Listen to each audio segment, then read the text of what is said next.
Olá, pessoal! Sejam muito bem-vindas e bem-vindos a mais um episódio do Defensorarei. Eu sou José Ribeiro e no episódio de hoje vamos conversar sobre um tema central quando falamos em proteção patrimonial, dignidade da pessoa humana e o direito à moradia. Hoje a gente vai falar sobre bem de família.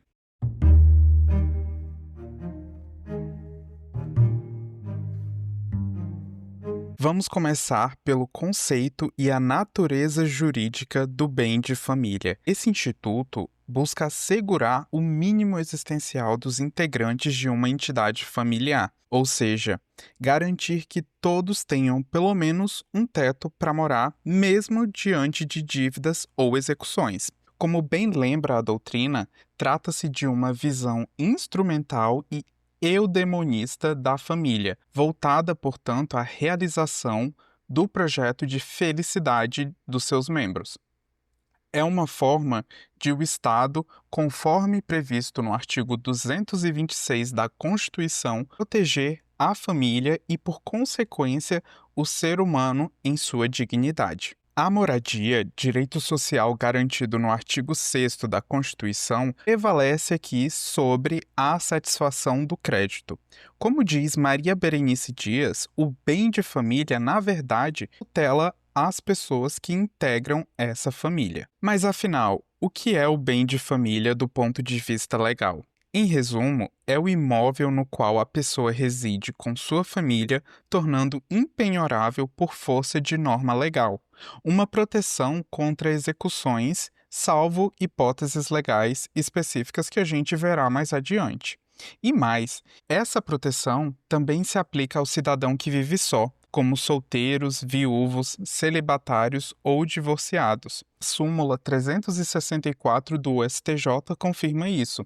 A impenhorabilidade abrange o imóvel de pessoas solteiras, separadas e viúvas. Quanto à natureza jurídica, o bem de família não perde o caráter de propriedade, mas ganha uma finalidade específica: garantir a dignidade humana.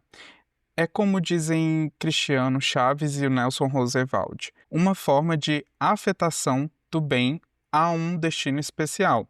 Então, em síntese, conforme apontado por Luciano e Roberto Figueiredo, o bem de família legal é o imóvel no qual a pessoa reside e tem seu domicílio, impenhorável por força do interesse público estatal de garantir o direito social de moradia. Sua natureza jurídica é a de um bem particular imobiliário impenhorável.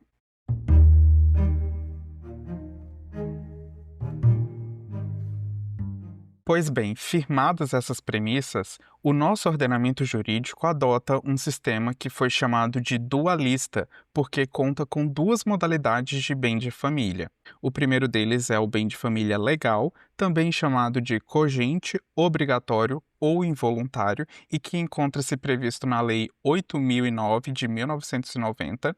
E a gente também possui o bem de família convencional, também chamado de voluntário ou facultativo, previsto no artigo 1711 e seguintes do Código Civil. E mesmo que a gente conte com essa dupla previsão do bem de família convencional e também o legal, ambos convivem harmonicamente, conforme o princípio do diálogo das fontes e conforme já reconhecido pela jurisprudência, conforme a gente também verá mais a seguir. Estabelecido esse marco, então, agora vamos adentrar na explicação de cada um. E a gente vai começar aqui pelo bem de família legal. O bem de família legal, conforme eu já adiantei, ele foi instituído pela Lei 8.009 de 1990 e vem proteger o imóvel utilizado como moradia permanente da entidade familiar. Ele independe de registro, é automático e protege inclusive móveis e equipamentos profissionais,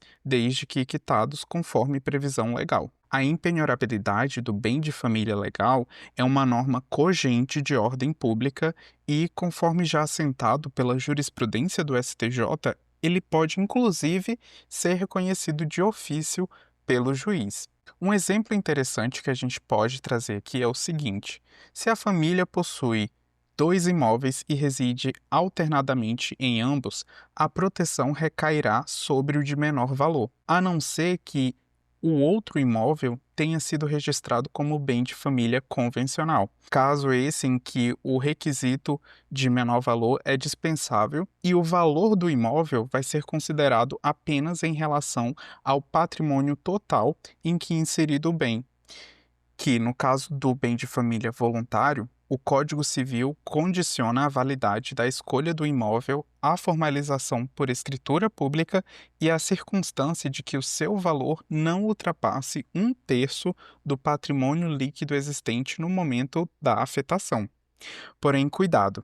Se o devedor, agindo de má-fé, adquire imóvel mais caro para tentar proteger o seu patrimônio, a lei permite que o negócio jurídico seja anulado e se preserve o imóvel anterior como bem de família. Outro ponto aqui interessante, e agora vendo sob a perspectiva de um direito intertemporal, penhoras feitas antes de 1990 podem ser desconstituídas, desde que o bem, claro, se enquadre como bem de família. A súmula 205 do STJ permite justamente a aplicação da Lei 8.009, que veio no ano de 1990, para que ela incida sobre penhoras realizadas anteriormente à sua vigência. A proteção do bem de família se estende inclusive a quem reside em imóvel alugado como locatário, e a doutrina também sustenta a extensão para o comodatário. Nesses casos, resguardam-se os móveis quitados, já que a propriedade do bem imóvel considerado, na verdade, é do locador. A doutrina também aponta que essa aplicação da proteção se estende a usufrutuários e promissários compradores. Pois bem, já entendida essa proteção, o artigo 3º da Lei 8.009 de 1990 traz exceções.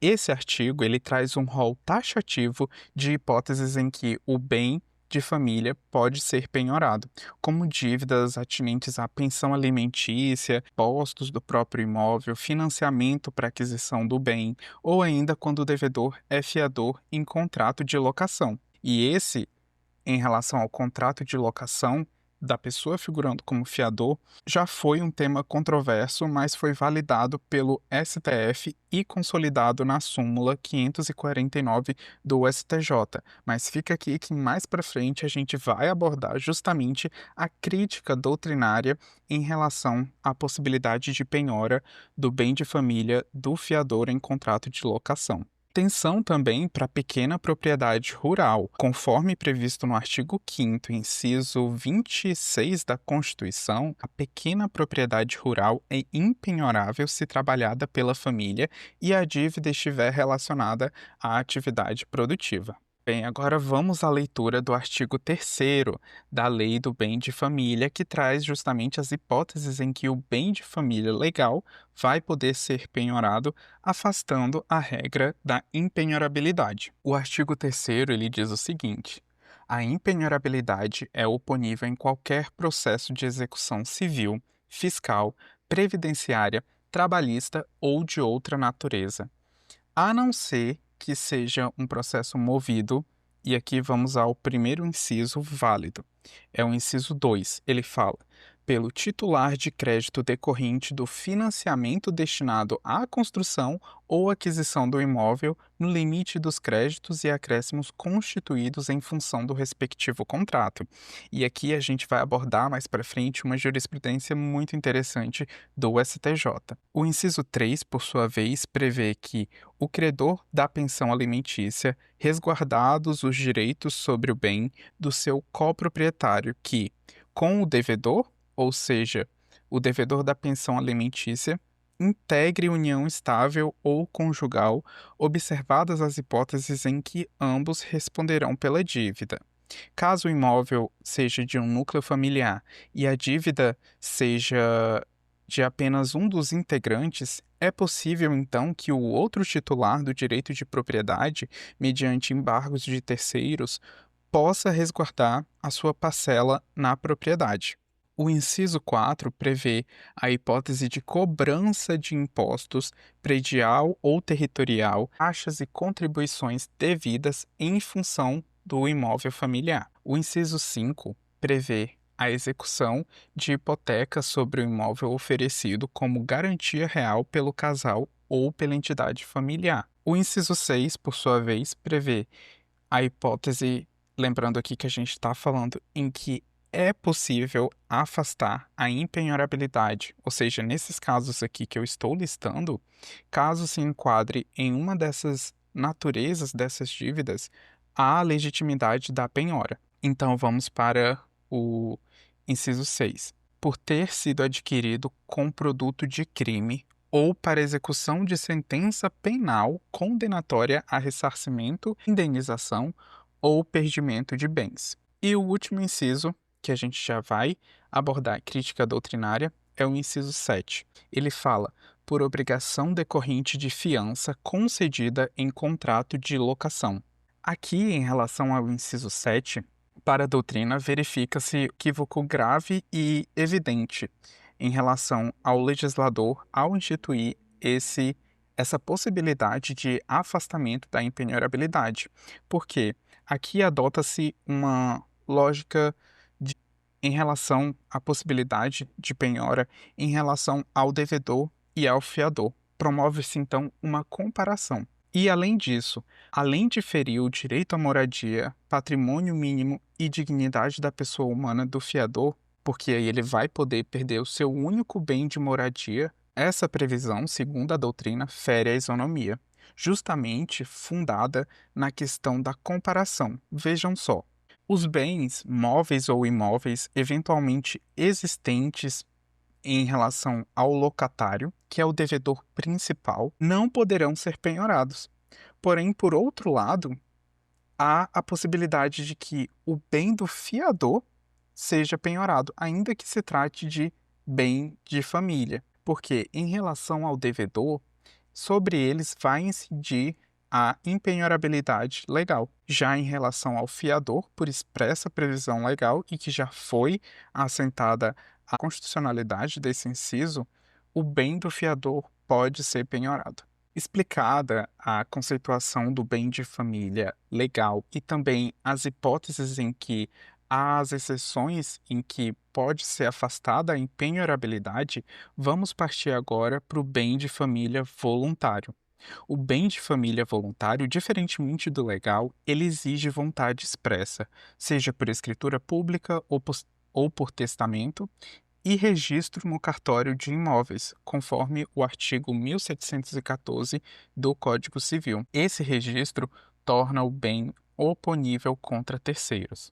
O bem de família voluntário, ele pode ser instituído por cônjuges, companheiros ou até por terceiros e pode abranger imóveis ou até mesmo valores imobiliários que gerem renda à família. A impenhorabilidade aqui, ela não retroage. Ela protege apenas contra dívidas futuras e, ainda assim, com alguns temperamentos, porque o imóvel ele vai continuar respondendo por tributos e despesas condominiais. Muita atenção aqui, pessoal. Eu já adiantei isso, mas é sempre bom reforçar.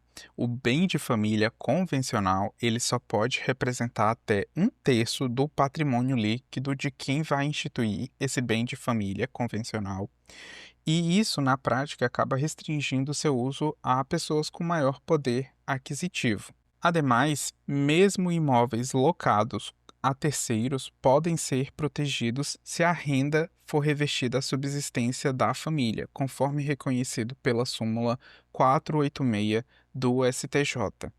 A administração do bem de família convencional cabe aos cônjuges ou, na união estável, aos companheiros. Se ambos falecerem, vai caber ao filho maior ou ao tutor. A alienação do bem de família convencional, ela também é possível, mas aí ela vai depender de autorização judicial e oitiva do Ministério Público, conforme o artigo 1719 do Código Civil. O valor obtido com essa alienação deve ser destinado à compra de outro bem com a mesma afetação. Certo? E até quando o bem de família voluntário ele vai permanecer válido? Ele vai permanecer válido enquanto houver cônjuges, filhos menores ou incapazes. A morte ela não vai extinguir automaticamente o regime do bem de família. Isso só ocorre se não houver mais núcleo familiar, conforme previsão do artigo 1716 e seguintes do Código Civil.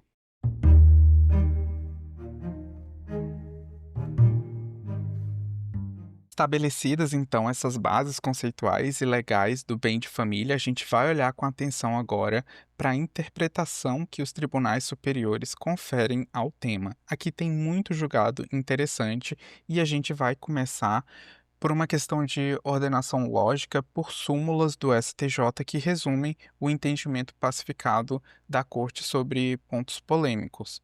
A primeira delas é a súmula 364. Ela garante que o conceito de impenhorabilidade também se aplica a pessoas solteiras, separadas e viúvas, e isso reafirma a ideia de que a proteção não depende da existência de uma entidade familiar tradicional, mas do vínculo com o direito à moradia e à dignidade. A súmula 449, por sua vez, estabelece que a vaga de garagem com matrícula própria, atenção a esse detalhe, vaga de garagem com matrícula própria não integra o bem de família, ou seja, ela vai poder ser penhorada. Porém, se a vaga não tiver matrícula autônoma e estiver vinculada então ao imóvel residencial, ela vai também gozar da proteção conferida ao bem de família. A próxima súmula é a 486, que é muito importante também. Ela reconhece que o único imóvel do devedor, mesmo que alugado a terceiros, é impenhorável se a renda da locação for revertida para a subsistência ou moradia da família. E aqui, acho que a mais polêmica de todas é a súmula 549, que afirma que é válida a penhora do bem de família do fiador do contrato de locação. E essa súmula, ela se alinha justamente ao entendimento do STF, conforme a gente vai ver exatamente agora. O STF, em sede de repercussão geral, então a gente está aí diante de um precedente vinculante, decidiu no tema 295 e também no tema 1127 que é constitucional a penhora do bem de família do fiador do contrato de locação. E aqui essa outra parte que eu vou explicar agora foi decidida especificamente no tema 1127, não importando se é residencial ou comercial. A Corte ela entendeu que essa exceção, prevista no artigo 3º, inciso 7, da lei que trata do bem de família legal, é compatível com o direito à moradia, pois quem se dispõe a ser fiador faz de forma voluntária, assumindo os riscos do contrato. Porém, conforme eu já adiantei, é um entendimento que é muito criticado pela doutrina. Trazidos esses julgados em súmulas e precedente vinculante do STF, vamos agora para alguns julgados recentes que trazem nuances muito relevantes em relação ao bem de família. O STJ, ele decidiu que é possível penhorar o bem de família para pagamento de dívida contraída para a reforma do próprio imóvel, aplicando então o inciso 2 do artigo 3º da Lei do Bem de Família. Afinal, não se pode utilizar a regra da impenhorabilidade como um escudo para escapar de dívidas que visaram justamente melhorar aquele mesmo imóvel. Isso foi consignado pelo STJ no informativo de número 800 e do ano de 2024. O STJ também reafirmou que o bem de família legal e o bem de família voluntário coexistem, ou seja, um não vai excluir o outro. Outro ponto sensível é a questão da preclusão. Em determinado julgado, veiculado no informativo número 810, o STJ entendeu que não se pode rediscutir a impenhorabilidade do bem de família em embargos de terceiro se ela já foi negada em exceção de pré-executividade que foi oposta pela própria executada. Ou seja, não é possível utilizar outra via processual, ainda que por pessoa diferente, como, por exemplo, o filho da executada, para tentar reverter uma decisão que já foi julgada, aqui nesse caso, da exceção de pré-executividade. Atenção aqui também para outro caso emblemático. O STJ ele garantiu a impenhorabilidade de imóvel utilizado como moradia, mesmo que esse bem imóvel esteja registrado em nome da empresa. Aqui, nesse caso, não se exige que o imóvel funcione também como sede da empresa para que ele seja protegido. Basta comprovar que ele serve como domicílio da entidade familiar. E imóvel em construção, será que ele também pode ser protegido como bem de família? Comentem aqui embaixo o que vocês acham, mas eu já vou explicar aqui para vocês. Esse julgado da quarta turma do STJ cassou um acórdão do Tribunal de Justiça de São Paulo que havia negado a proteção do bem de família legal a um imóvel em construção. O entendimento do TJSP foi de que a lei exige que o bem esteja efetivamente sendo utilizado como residência para ser considerado bem de família. Só que o STJ afirmou que essa exigência contraria o espírito protetivo da norma, que visa justamente parar a entidade familiar e garantir os direitos fundamentais à moradia e à dignidade da pessoa humana, conforme a gente sempre vem pontuando. Esse caso aqui tem outra nuance interessante porque envolvia um casal de idosos que eram proprietários de um único imóvel e esse imóvel ainda estava em fase de obras. O STJ entendeu que o simples fato de o imóvel ainda não estar habitado não impede o reconhecimento como bem de família, desde que se trate de futura residência da entidade familiar e que não haja a incidência das exceções legais à impenhorabilidade, ou seja, aquelas exceções previstas no artigo 3º da Lei do Bem de Família Legal. E aqui, nas palavras do relator, o ministro Marcos Buzzi, a impenhorabilidade do bem de família busca amparar direitos fundamentais, conforme a gente vem sempre frisando aqui nesse episódio. Por isso, as exceções à regra devem ser interpretadas de forma restritiva. O ministro ele também recordou o precedente da terceira turma, segundo o qual a proteção legal pode ser conferida de forma antecipada conforme a finalidade do imóvel, e não apenas nesse critério de ocupação imediata conforme foi trazido ali pelo TJSP. Por fim, eu trago aqui um julgado do STJ que tem reconhecido que a impenhorabilidade é matéria de ordem pública, mas que isso não impede a preclusão se já houve decisão definitiva no processo, conforme a gente já adiantou também. Porém, enquanto essa matéria ela estiver em debate, é possível que sejam analisados documentos novos juntados nos autos, desde que respeitado o contraditório. Esse é um julgado de abril de 2025.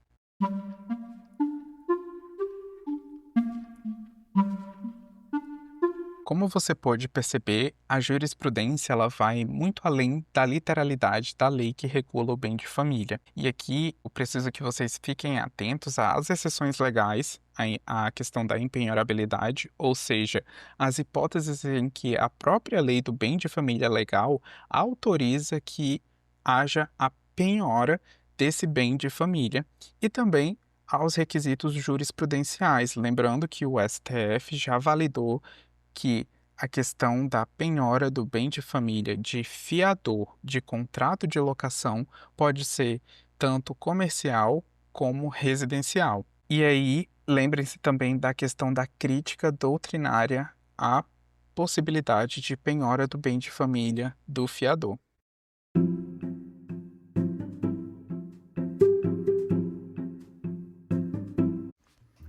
Este foi um episódio da segunda temporada do Defensorarei. Se esse conteúdo te agradou, siga no Spotify, compartilhe com seus amigos e avalie com 5 estrelas. Até a próxima semana.